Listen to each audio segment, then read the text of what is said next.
자, 지금 이제 촬영하는 강의는 윤동주의 십자가라는 작품입니다. 그 이제 알려져 있는 시인데요. 보통 여러분들 내신 같은 거 이제 문제 푸실 때 이 표현을 좀 본 적이 많으실 겁니다.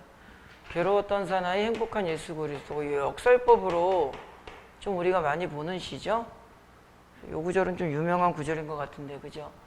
아무튼 윤동주의 십자가라는 작품을 보는데요. 뭐 그렇게 어렵진 않아요. 뭐 윤동주 작품을 뭐 매번 강의할 때마다 이거를 똑같이 이야기를 합니다. 선생님이 일제, 미래지향적 신념, 희생정신, 성찰 맨날 똑같이 이야기해가지고 그냥 촬영 버튼 누르기 전에 좀 미리 써놨어. 보시고요. 항상 윤동주 씨는 이 패턴에서 좀 움직이는 경향이 많다라는 점 기억하시면 됩니다. 이제 이 작품 같은 경우는 뭐 종교적이고 저항적이고 뭐 이런 내용들이 좀 나오고요. 자기 희생에 대한 이야기가 많이 나올 겁니다. 교회 다니시는 분들은 좀 이해가 더 잘 될 거야. 쫓아오던 햇빛인데 지금 교회당 꼭대기 십자가에 걸렸습니다. 교회 다니시는 분들 같은 경우 십자가는 예수님이 전 인류의 죄를 이제 대신 지고 속죄양으로 그 골고다 언덕길을 올라가는 그것과 연결되는 키워드가 되는 거겠죠. 그래서 십자가는 보통 이 시에서 이제 뭘로 해석하는 거야? 희생과 속죄의 메시지로 보통 해석을 합니다. 제목이 십자가니까 십자가라는 시어가 지니는 상징적 의미는 좀 정확하게 이제 모티프라고 해요. 보통 이런 거를 뭐 속죄양 이미지다, 속죄양 모티프다, 다 같은 말입니다. 그냥. 자, 다시 볼게요. 쫓아오던 햇빛인데 화자가 쫓아오던 햇빛이다. 화자가 열심히 살아오는 과정이 있었던 거야. 무엇을 바라보며 살아왔다고 볼 수가 있어? 햇빛을 바라보며 걸어왔다고, 살아왔다고 보면 돼. 저 햇빛은 뭘로 해석을 할 수가 있는 거야? 화자가 추구하는 삶의 가치. 어떤 삶의 가치를 향해서 자기가 나름대로 열심히 살아온 거야. 그런데 그게 어디에 걸려버렸어? 교회당 꼭대기 십자가에 툭 걸려버렸대. 그러니까 십자가 위에 이렇게 햇살이 보이는 어떤 상황을 문학적으로 표현한 게 아닐까라고 우리는 이해하면 되겠죠. 그죠? 첨탑이 저렇게 높은데 어떻게 올라갈 수 있을까요? 현실적 어려움을 이야기하는 거야. 올라가고 싶은 건데 첨탑이 너무 높아가지고 자기가 저 십자가 위로 저 햇빛을 향해서 올라갈 수가 없을 것 같대요. 속상하겠죠. 일제치하 속에서 느끼는 어떤 현실적 제약과 극한의 상황, 뭔가 걸려있는 느낌의 윤동주의 삶의 모습을 저런 식으로 어딘가 걸려있는 햇빛과 같은 느낌으로 우리가 좀 이해할 수 있지 않을까? 그죠? 여기까지 시를 해석해보면 어떤 내용이겠어? 자기가 무언가 삶의 방향성을 가지고 살아오는데 그게 걸렸어. 십자가는 조금 이따 다시 설명할 거고 걸렸어. 근데 그게 너무 높아. 어떻게 올라갈 수 있을지 모르겠어. 현실적인 어려움을 느끼는 거야. 여기까지 우리가 시를 좀 이해를 해볼 수가 있지 않을까? 그죠? 그 다음에 종소리도 들려오지 않는데 휘파람이나 불며 서성이다가 이거 뭐 문학적으로 봤을 때 종소리라도 좀 들렸으면 좋겠는데 그것마저 들려오지 않는데 그래서 마땅히 자기가 할 수 있는 게 없는 거야. 내가 추구하는 삶의 가치가 어딘가에 부딪혀서 자기가 현실적인 어려움을 느끼는데 그것을 해결하고 극복하는 과정이 자기에겐 딱히 뭐가 없는 거야, 방법이. 그러니까 휘파람이나 불면서 어떡해 이러고 있는 거야. 그래서 현실적 어려움에 대한 서성이다라는 단어를 잘 보시면 되겠죠. 방황을 이야기하는 거야. 그러나 포기는 못해. 자기가 평생을 좀 추구했던 삶의 가치니까. 그죠? 차라리 뭐 종소리라도 좀 들리면 좋겠는데 그러니까 문학적으로 종소리도 들리지 않아. 종소리라도 들리면 좀 나을 것 같다 이 말이죠. 그럼 여기서 종소리는 우리가 뭘로 해석을 할 수가 있을까? 삶의 희망이나 또는 뭔가 올라갈 수 있는 가능성, 현실의 어려움을 해결할 수 있는 가능성의 이미지로 문학적 해석을 하면 되겠죠. 자, 시를 다시 정리해 볼까요? 시가 보통 이제 이 시를 가르칠 때 뭐 종교적이다. 이제 좀 이따 십자가 나올 거예요. 희생적이다. 윤동주의 시의 특성상 의지적이다. 이런 말들을 많이 해요. 그런데 이 종교적이다라는 말은 시가 조금 겉돌 수도 있다는 뜻이 됩니다. 뭐 실제로 교회 다니시는 분들은 좀 더 잘 이해를 할 수 있을지도 모르겠어. 선생님이 시를 자꾸 읽고 정리하고 이러는 거야. 열심히 어떤 햇빛을 향해서 걸어가고 살아왔는데 그게 지금 걸렸어. 좀 이따 다시 설명할 거고. 근데 그게 너무 높아. 어떻게 올라가야 될지 모르겠어. 차라리 종소리라도 좀 들렸으면 좋겠어. 뭔가 희망이나 가능성이 있으면 좋겠는데 그것도 없어. 그렇다고 자기가 포기할 수는 없어. 할 수 있는 것도 없으니까 휘파람이나 불며 서성거려. 서성거린다고, 방황. 하지만 포기는 못해.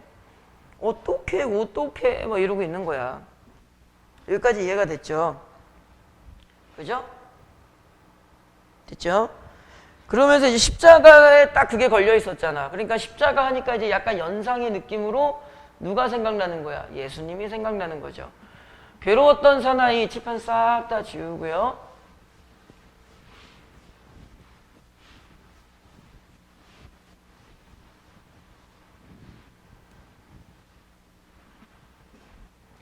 괴로웠던 사나이, 예수님은 괴로우셨겠죠.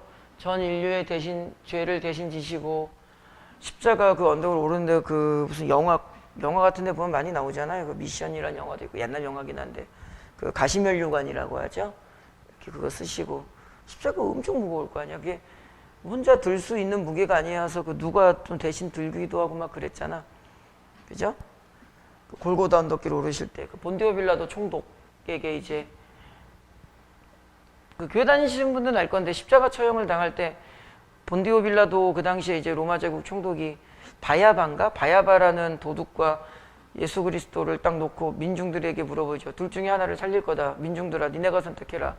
그러니까 이제 성난 민중들이, 우매한 군중들이 바야바를 살려라. 예수 그리스도는 사기꾼이다. 이래가지고 이제 예수님을 십자가에 못 박는 처형식을 거행하죠. 그래서 그 십자가를 메고 골고다 언덕 올라가시고 뭐 그 당신 뜻이어든 뭐 이제 예수님 하나님께 기도하면서 뒷내용은 선생님도 예전에 교회 다닐 때 정말 감동 깊게 많이 성경 공부도 하고 했는데 다 까먹어 버렸네. 뭐 아무튼 예전에도 교회를 좀 다시 다녀야 되는데. 자, 볼게요. 괴로웠던 사나이, 이제 많이 괴로우셨으니까 종교적인 색채를 넣은 겁니다. 그래서 그 종교적인 요소가 들어와야 요시가 조금 더 잘 이해돼 가지고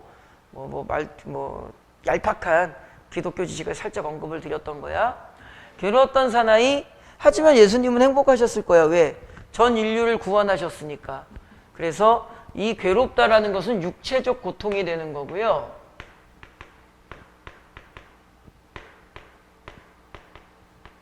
하지만 예수님은 행복하셨을 거야. 왜? 인류를 구원하셨으니까. 근데 일단 우리는 뭐 종교 공부를 하는 게 아니잖아요. 기독교 공부하는 거 아니잖아요. 문학적으로 봤을 때 괴로웠던 사나이, 행복한 예수 그리스도. 말이 안 되죠? 우리 역설법. 요거 아마 다른 작품 공부하면서도 역설법 찾는 문제로 요 구절 되게 많이 나왔을 겁니다. 육체적인 고통은 있으나 전 인류를 구원하는 그런 예수님의 행복함처럼 나도 누구처럼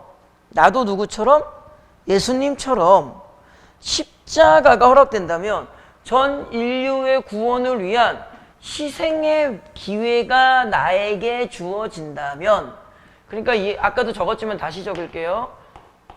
희생, 속죄양 모티프가 되는 거죠. 윤동주 씨의 특징 중에 하나죠.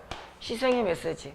나도 비록 지금 내 삶의 이 시련, 외부적인 시련은 나를 힘들게 하지만 내가 우리 예수님처럼 뭐 전 인류까지는 아니더라도 이 조선의 광복과 독립을 위해서 나를 희생할 수 있는 기회만 주어진다면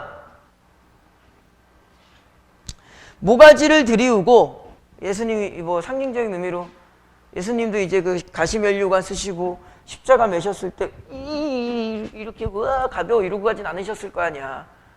이게 얼마나 무겁고 이게 고통이 있으셨겠어요. 그러니까 이렇게 모가지를 들고 이렇게 걸어가셨겠죠. 그런 느낌입니다. 약간 겸손함, 뭐 전 인류의 죄를 뒤집어 썼을 때의 어떤 엄숙함, 뭐 이런 느낌이 있는 거야. 근데 사실 이제 보통 겸손함이라고 여기를 보긴 하는데 개인적으로는 이게 좀 해석이 맞나 싶기는 합니다. 뭐 문학은 주관적일 수 있으니까 보통 겸손함으로 가르쳐요. 모가지를 들이우고 꽃처럼 피어나는 피를, 보통 문학에서 피는요 생명력을 나타내든가 희생을 나타내요. 여기에선 당연히 뭘로 이어져야겠어? 십자가에서 피로, 희생으로 넘어와야겠죠. 이런 식으로. 다시요. 강의를 좀 여러 개를 찍다 보니까 피곤해서 선생님 손동작이 잘 안 떨어지네. 이런 느낌이 되는 거겠죠. 십자가, 희생, 피 이렇게 되겠죠. 꽃처럼 피어나는 피를 긍정적인 메시지로 본 거죠. 어두워가는 하늘 밑에, 일제잖아. 그러니까 나의 희생 정신을 어두워가는 부정적인 하늘 밑에 일제의 현실을 말하는 거죠. 조용히 떠들지 말고요. 여기에서 이제 겸손함의 메시지를 좀 연결시킬 수 있겠죠. 사실 조용히 뭐 하겠습니다. 흘리겠습니다. 참고로 전체적으로 여기뿐만이 아니라 이 시는 좀 경어체를 쓰고 있어요. 존댓말. 이 경어체를 썼을 경우에는 보통 말을 건네는 방식이라고 말을 하기도 하고요. 또는 이 말을 다른 말로 대화체라고도 합니다. 그리고 좀 여성적인 어조가 느껴진다고 봐요. 이건 이제 표현상의 특징 하나만 더 적을게요. 그러니까 결국은 조국 광복을 위해서 나를 뭐 하겠다? 나를 뭐 하겠다? 희생하겠다. 됐죠? 시를 전체적으로 좀 다시 보시면은 쫓아오던 햇빛인데 뭐 햇빛을 광복이라고 놓고 해석을 해도 큰 차이는 없을 것 같아요. 자기가 추구했던 삶의 가치, 광복과 같은 삶의 가치를 바라보며 살아왔는데 그게 지금 십자가에 딱 걸려 있어. 그러니까 십자가를 내가 지고 나가야 될 것 같아. 십자가는 희생이야. 그게 너무 높아. 방법이 없어. 아이고, 너무 높아. 방법이 없어. 현실적 어려움. 뭔가 어떻게 가능성이라도 있으면 좋겠는데 그것도 없어. 내가 뭘 해야 될지 몰라. 근데 예수님처럼 나에게 희생의 기회가 주어진다면 조용히 나는 그 피를 흘리겠다. 희생하겠다. 그래서 십자가를 여기와 여기에 연결되면서 전체적인 조국 광복을 위한 그 희생 정신을 이야기하는 윤동주의 시다. 그래서 뭐 표현상의 특징으로는 경어체 같은 존댓말을 썼다라든가 종교적인 색채가 있다라는 점. 뭐 그 정도 외에는 딱히 사실 표현상의 특징, 역설법, 그죠? 이제 아무래도 제일 중요한 유명한 표현 기법, 역설법. 이 정도로만 보시면 됩니다. 그냥 주제는 간단하게 희생을 통한 광복의 신념 이렇게만 하면 되겠죠. 표현상의 특징은 경어체, 역설법 정도로만 보면 될 것 같습니다. 가장 중요한 단어 뭐라고? 희생, 속죄양, 모티프. 종교적인 색채는 뭐 십자가라는 단어로 바로 알 수 있겠죠. 자, 상당히 간단한 시입니다. 여기까지 해서 윤동주의 십자가라는 시 간단하게 마무리 짓겠습니다. 이런 작품들 교과서에 수록도 잘 안 되죠. 이건 좀 간단해서 비연계 작품이라든가 외부 지문 등 이럴 때 좀 사용되면 그냥 전체적인 메시지만 아시면 문제를 푸는데 큰 어려움은 없는 그런 내용이라고, 수준을 낮춘다는 건 아니고요. 좀 간단한 작품이라고 생각하셔도 될 것 같습니다. 자, 여기까지 해설 강의 마칩니다. 끝.